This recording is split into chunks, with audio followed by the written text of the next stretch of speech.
Mesdames et messieurs, bonjour. Bienvenue sur votre émission. Nous sommes sur Prime News Télévision. Dans ce décryptage de l'actualité sociopolitique du Bénin, nous recevons un invité qui intervient depuis l'Hexagone par Zoom, bien sûr, pour opiner sur les questions internes par rapport à ces différentes questions. Il y a la tournée de reddition de comptes opérée par le gouvernement du président Patrice Talon, laquelle tournée a duré 2 semaines et a écumé tous les coins et recoins du Bénin. Du coup, quelles sont les principales leçons à tirer et quelles sont les projections qu'on pourrait faire suite à cette tournée? Qu'est-ce qui n'a pas marché et qu'est-ce qui reste à améliorer? Autant de questions que je poserai à notre invité. On parlera aussi et surtout des élections générales de 2026 qui pointent à l'horizon avec l'actuel code électoral que veut réformer l'opposition. Qu'en est-il? Quel est le regard du mouvement Dynamisme Patriotique sur la question et quel serait le rapport par rapport à ce code électoral? Pourrait-on aller aux élections avec ce code? Qu'est-ce qu'il y a à modifier? Eh bien, nous lui poserons la question. Notre invité, il est confortablement installé. Il s'agit de Monsieur Adam Abdel Djoum El Vaïd. Bonjour à vous. Bonjour. Merci d'accepter notre invitation. Je rappelle que vous êtes le vice-président du projet Dynamisme Patriotique. Vous intervenez depuis Paris en France. Oui, évidemment, oui. Je, je, je suis Adam Abdel, béninois de la diaspora. Je suis l'un des promoteurs du projet Dynamisme Patriotique et en tant que vice-président, je suis là pour parler de tout ce qui concerne les évolutions politiques du Bénin. Et ce projet est né pour révolutionner la dynamique politique et relancer le débat sur la réforme du système partisan. Je D'accord. suis avec vous pour échanger à ce sujet. Et je profite par votre antenne pour saluer le Père de la Nation et lui souhaiter une bonne fête des pères. Et à tous les papas du Bénin, je leur souhaite aussi une bonne fête au nom du dynamisme patriotique. Joyeuse fête des pères. Et en particulier à la communauté musulmane, une bonne fête de Tabaski. Merci beaucoup. Bonne fête à vous aussi, Monsieur Adam Abdel. Alors, on sait que vous êtes un acteur qui suit l'actualité politique au Bénin depuis peu. Comment voyez-vous déjà l'échiquier politique national d'ici à 2026? Euh, Vraiment, nous sommes vraiment proches de 2026. Et c'est vrai, mais nous ne pouvons pas, pour le moment, savoir qui sera présenté ou qui sera vraiment un candidat idéal ou un duo idéal. Mais nous serons surpris. On attend la surprise. On attend qui sera le bon. D'accord. Au niveau de votre projet, est-ce qu'au niveau de la diaspora, justement, dans vos débats, dans les discussions que vous faites chaque jour, cela revient? Qu'est-ce que les Béninois de la diaspora espèrent d'ici à 2026 par rapport aux probables candidatures? Qu'est-ce qui se dit de l'autre côté? Bon, par rapport à ça, vous savez, actuellement, le Bénin vraiment a quand même évolué dans le côté du développement et les Béninois sont quand même fiers d'être Béninois et de dire qu'ils sont Béninois. Par rapport aux élections, la seule chose, on a tous, on attend juste la bonne personne et on a peur de ce qui pourra se passer. On aimerait juste avoir la paix politique et que le peuple et que la population soient vraiment partisans. D'accord. On sait qu'en 2026, il faut un duo de candidats, ça vous le savez aussi. Il faut proposer un candidat et son colistier, donc pour les postes de président et de vice-président. Comment les formations politiques devraient-elles s'organiser, à votre avis? Bon, par rapport à ce code électoral ou à cette réforme, nous pouvons dire que, bon, par rapport au code, par rapport au duo, c'est pas une bonne idée. C'est une bonne idée parce que le gouvernement en place a peut-être à penser surtout au bienfait, à la bonne continuité de tout ce qui devait se passer quand un mouvement ou un président viendra au pouvoir pour qu'il y ait du suite. Parce que le duo, on prend le cas d'un duo, le duo surtout a été mis en place surtout pour pouvoir conserver la continuité du pouvoir qui sera mis en place. Parce que on prend le cas que le président de l'Assemblée nationale est de l'opposition et que le président en place vraiment décède ou quitte ses fonctions. Cela veut dire que le pouvoir ira directement vers l'opposition et ça sera le président de l'Assemblée nationale qui pourra gérer ensuite la suite. Donc, en ce moment, on pourra conclure que le pouvoir sera donné à l'opposition sans être donné réellement par le peuple. Or, c'est le peuple qui demande, c'est le peuple qui choisit celui qui vient gouverner le pays. Donc, je pense que c'est pour ça qu'ils ont voulu mettre en place le système de duo pour que lorsque le président ne soit plus apte à continuer son poste, que le vice-président continue dans les lancers, dans le programme qu'ils avaient mis en place pour pouvoir gouverner le pays. Donc, par rapport aux différents partis qui existent actuellement, je pense que c'est quelques mois avant d'afficher réellement les véritables candidats, ils auront à faire sûrement une élection primaire à l'interne de chaque parti pour désigner qui sera le président et qui sera le vice-président. Oui. Maintenant, par rapport à ça, je pense que... Oui, par rapport à ça, justement, vous allez garder la parole, Monsieur Adam Abdel. On constate quand même que les partis sont silencieux sur la question. De quoi ont-ils peur réellement?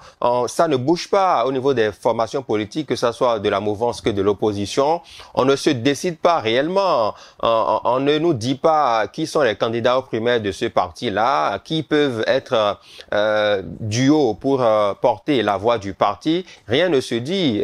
Et les minutes s'égrènent, les jours s'égrènent, les mois s'égrènent. Pourquoi? Est-ce que selon vous, ils ont peur de quelque chose ou de quelqu'un? Je ne pense pas que les partis ont peur. Je ne pense pas. Parce qu'on a vu les partis, on a vu les démocrates aller faire des tournées. On a vu aussi l'UP. On a vu le BR faire des tournées. Ce n'est pas qu'ils ont peur. Juste que, vous voyez, nous sommes encore en 2024. C'est vrai que les jours s'approchent. Chacun fait déjà ses campagnes à l'intérieur où chacun veut déjà essayer de parler, essayer de vouloir convaincre pour pouvoir être positionné et tout. Mais vous voyez, si on doit bien regarder, actuellement, nous avons deux partis de la mouvance, l'UP et le BR. Et la majorité de ceux qui sont les membres de ces partis et qui peuvent être vraiment éligibles pour être candidats sont du gouvernement, sont peut-être des ministres, etc. Mais vous voyez, le PR, le président Patrice Talon, veut réellement surtout que ces ministres travaillent réellement sur ce qu'ils sont venus faire et non sur deux fronts. Il ne faudrait pas qu'ils soient en train de vouloir travailler, en train de faire la politique, en train de vouloir faire les campagnes. Ça fait qu'ils ne seront pas vraiment concentrés sur les tâches qu'on leur a donné de faire, mais ils sont plus concentrés sur la campagne. Donc, par rapport à ça, je conclus qu'ils n'ont pas peur, mais juste que personne ne, comme actuellement, ils n'ont pas encore fait des élections internes, ils n'ont pas encore discuté, ils n'ont pas encore jugé qui sera bon. On ne peut pas se prononcer par rapport à ça. Tout le monde essaie de se calmer, essaie de voir à peu près. Vous avez parlé tout à l'heure, vous parliez de ces personnalités-là dans le gouvernement ou dans son entourage qui ne peuvent pas cumuler deux choses. On a observé quand même qu'il y a eu des départs du gouvernement récemment, des ministres qui ont quitté le gouvernement pour diverses raisons. Est-ce que c'est peut-être pour préparer 2026 qu'on a noté ces départs-là. Quel est votre regard au niveau de votre mouvement sur ces différents départs? Oui, par rapport à ça, c'est comme je disais tantôt, je disais que vous ne pouvez pas être d'être, par exemple, au fou et être au moulin à la fois. Donc, je pense que c'est pour ça que le PR a voulu, d'autres ont voulu arrêter pour se concentrer sur leurs élections.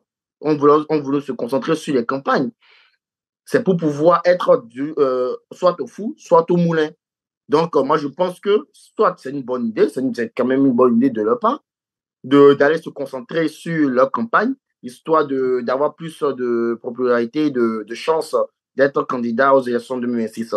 Et soit ils sont dans le gouvernement, ils travaillent, ils font ce il y a à faire, mais ils ne peuvent pas être en train de faire deux choses à la fois. Donc, je pense que, bon, selon moi, c'est selon moi leur avis. Voilà.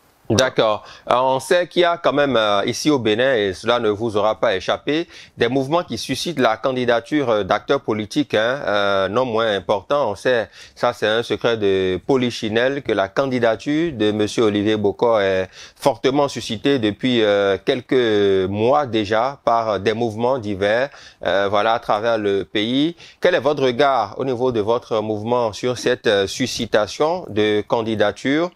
Et au niveau du dynamisme patriotique, que pensez-vous et que pensent les Béninois de la diaspora par rapport à ce sujet-là?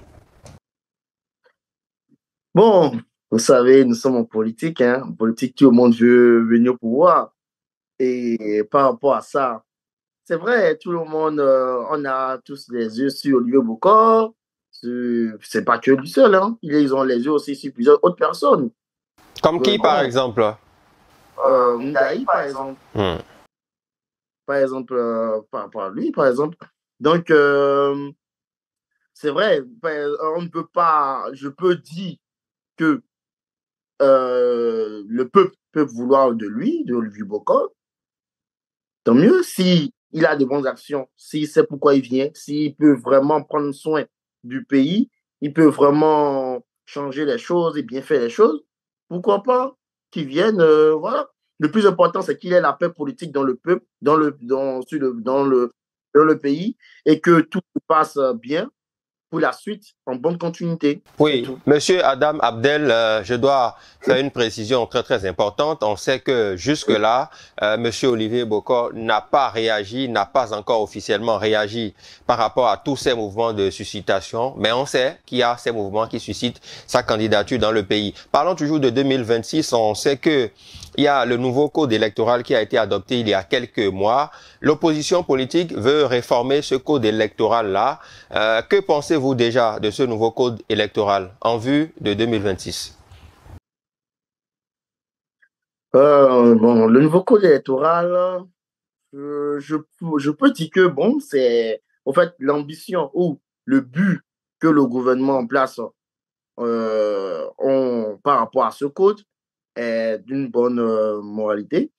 Mais comme nous sommes au Bénin, comme nous sommes dans un pays démocratique, on a le droit d'être partisan ou de dire oui ou non par rapport à ce code.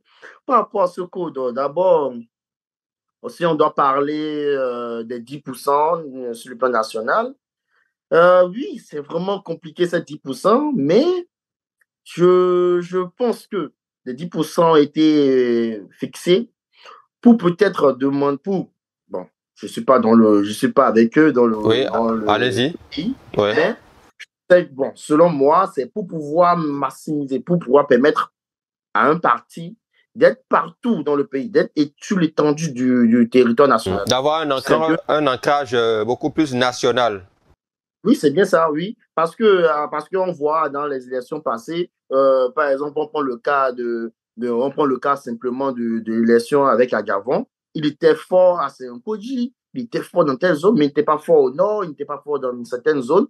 Ça fait que s'il doit vraiment gérer peut-être le pays, il va peut-être vouloir plus travailler dans la zone où il était plus reconnu. Est-ce que vous voyez? Donc, vaut mieux que chaque parti soit vraiment sur tout le plan national, que tout le monde, qu'il ait des députés ici, des maires ici, des conseillers ici, on peut sur tout l'étendue pour pouvoir vraiment travailler sur tout le plan national lorsqu'il sera vraiment au pouvoir. Donc, nous ne pouvons pas demander que ça soit seulement un truc de quartier, que ça soit vraiment sur le plan national. Donc, je pense que c'est pour ça ils ont voulu les 10%. Mais c'est vrai que c'est un peu trop, mais quand même, je pense que c'est leur but par rapport aux 10%. Et par rapport au parrainage, euh, c'est vrai que par rapport au parrainage, c'est aussi un peu complexe, c'est un peu compliqué aussi, En quoi est-ce parce que que quand on c'est va voir compliqué, la question des parrainages? la question des parrainages, c'est compliqué parce que vous voyez, on peut dire que les plus grands partis actuellement sont de la mouvance. Donc, si on doit jouer avec cette politique de parrainage, c'est qu'il n'y aura pas vraiment d'opposition parce que ceux de la mouvance ne vont pas aller voter vont pas donner leur parrainage à l'opposition. Ils seront forcément de la mouvance. Donc, ça fait que ça réduit les chances aux côtés de l'opposition de venir vraiment être là. Hmm. Donc, D'accord. c'est mon avis Hmm. par rapport à ça. D'accord.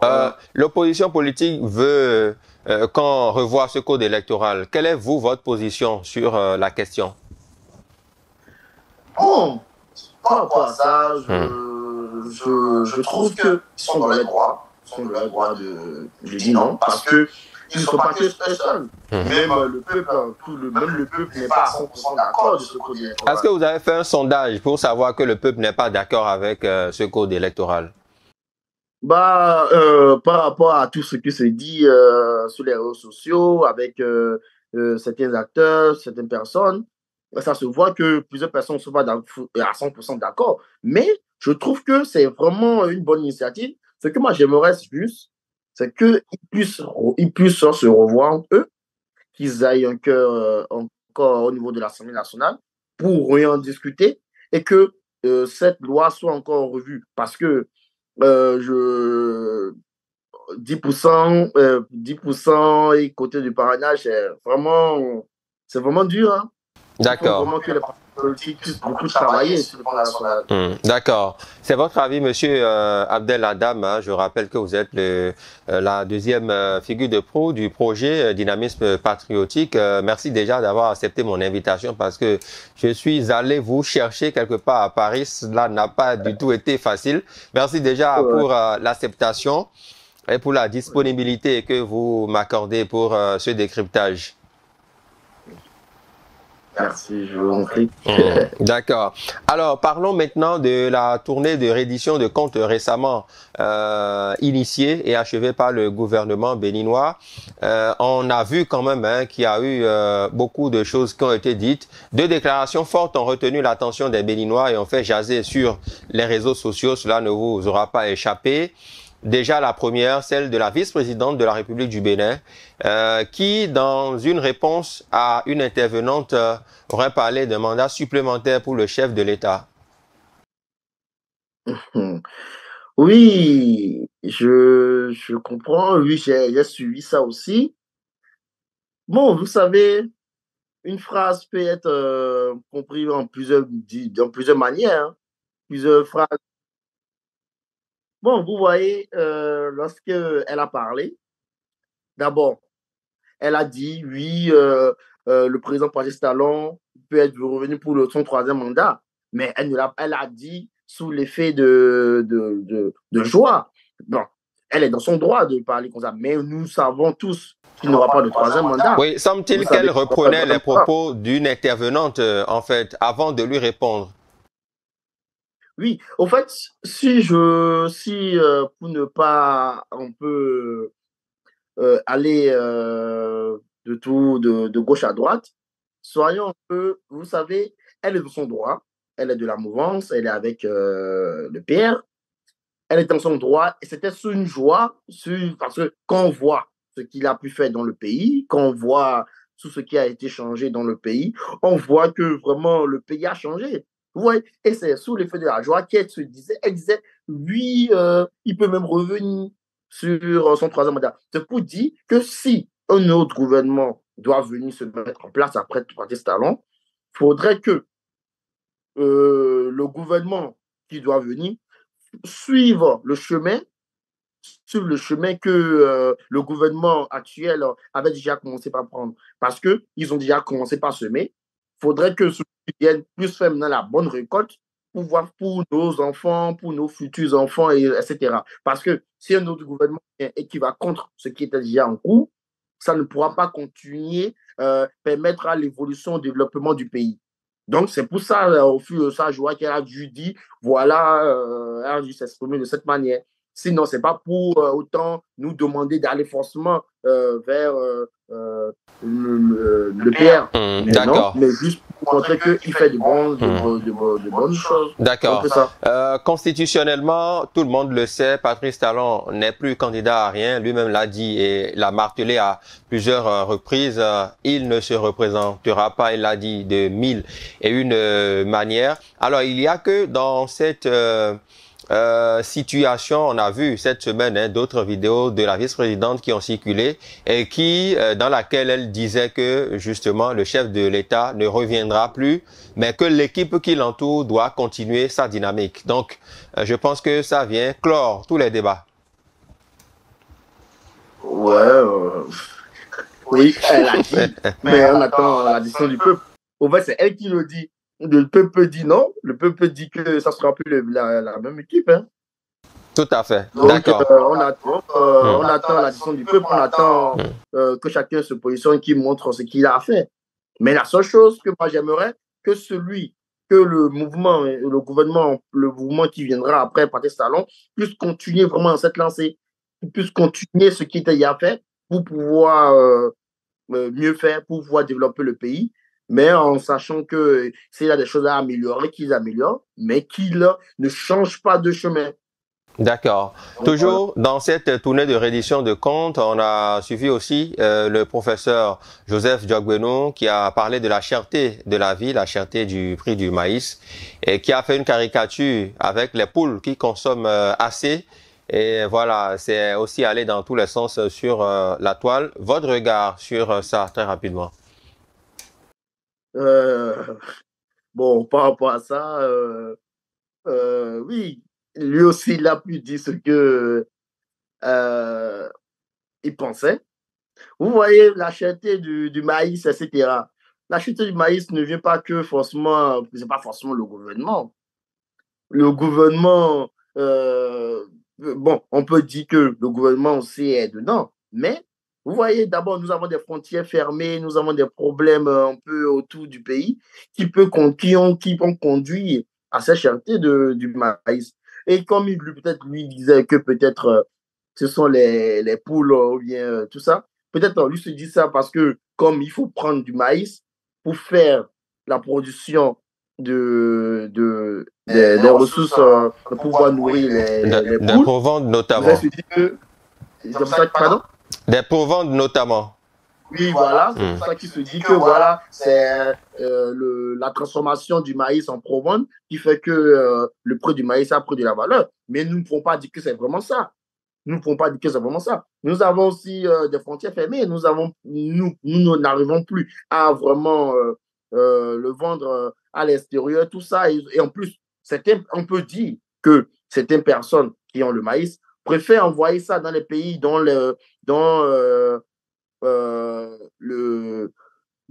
la frontière est fermée, comme le Niger par exemple, et ne plus le vendre à Cotonou. Ne plus le vendre au Bénin. On savait que ça devient encore plus cher. D'accord. Un autre sujet dans notre émission, très rapidement, puisque nous abordons les dernières minutes de ce décryptage. Parlons des relations entre le Bénin et le Niger. Vous les avez suivies avec les différentes déclarations. Quelle analyse en faites-vous au niveau de votre mouvement? Par rapport à ça, vous voyez, le Bénin et le Niger, c'est des frères. Nous sommes des frères. Ça a été ce problème a commencé réellement. Nous pouvons dire depuis le coup d'État qu'il a eu récemment. C'est depuis ce moment que ça a commencé, depuis que la CEDEAO aussi a voulu les sanctionner et que notre gouvernement aussi a voulu exécuter aussi les sanctions et tout. Mais nous allons juste demander au peuple nigérien, nous allons demander aussi à notre gouvernement de baisser, de mettre de l'eau dans leur vin, d'essayer de trouver une solution. C'est vrai que depuis que tout ça est arrivé, il y a des choses qui se sont améliorées. On a vu des choses qui ont pu s'améliorer et que chacun puisse mieux exécuter leurs engagements vis-à-vis de chaque pays et que la paix revienne dans le pays et c'est tout. Dans tous D'accord. les cas, ça va s'arranger avec le temps, c'est évident. C'est notre espoir. Merci beaucoup, Monsieur Adam Abdel. Je voudrais que vous donnez votre mot de la fin par rapport justement à tous ces sujets sur lesquels nous avons échangé aujourd'hui. Un mot à l'endroit des Béninois, de la diaspora et à l'endroit de tous nos téléspectateurs qui nous suivent en ce moment. Bon, c'est la seule chose que je vais demander au peuple d'être vraiment soudé, d'être vraiment partisan, d'être de bien choisir, de ne pas choisir à hâte, de bien réfléchir à qui il faut qu'on amène au pouvoir. Je remercie aussi le gouvernement pour tous les efforts qu'ils ont eu à faire, pour tout ce qu'ils font pour le pays, parce qu'on voit vraiment le développement du pays. On est fiers de dire qu'on est béninois, on est fiers de dire qu'on vient du Bénin, parce que tout a vraiment changé. Et j'espère que les partis politiques vont comprendre que le grand rôle du système partisan leur revient et que c'est à eux-mêmes d'aider le gouvernement dans l'application des règles et des réformes. D'accord. Merci beaucoup à vous, Monsieur Adam Abdel. Vous êtes vice-président du mouvement Dynamisme Patriotique. On sait que vous êtes très actif ces derniers temps sur le terrain, dans les discussions publiques. Est-ce que vous avez des objectifs au niveau de votre mouvement? Oui, on a des objectifs. Hein. Le but, c'est de vraiment améliorer les conditions du peuple, des jeunes, et que le peuple soit vraiment patriote et partisan pour vraiment l'évolution du pays, et que le peuple soit vraiment rééduqué soi-même, parce que nous ne sommes pas assez éduqués soi-même, parce que pour le développement d'un pays, il faut s'éduquer soi-même avant de vouloir éduquer tout le monde et développer le pays. On ne regarde pas le côté négatif seulement de tout ce qui sera fait, qu'on regarde aussi le côté positif et que ensemble, qu'on se mette ensemble pour une paix politique, une paix du pays et que le 229, le Bénin, soit toujours le Bénin dont nous connaissons la paix. Merci beaucoup à vous, Monsieur Adam Abdel, d'être passé sur cette émission depuis Paris. Merci beaucoup d'avoir accepté mon invitation à échanger sur cette question et à donner votre point de vue. J'espère vivement vous retrouver très bientôt pour débattre d'autres sujets de l'actualité politique nationale, d'ici et d'ailleurs aussi. Merci à vous, monsieur le journaliste. Merci beaucoup pour l'invitation. Et j'espère qu'on se revoit très bientôt à Cotonou. Si prête à Dieu. Et bonne fête des pères à vous aussi. Merci beaucoup. Bonne fête à vous aussi. Merci à toutes et à tous de nous avoir suivis. On se retrouve très bientôt pour un autre numéro du décryptage sur Prime News Télévision. À bientôt.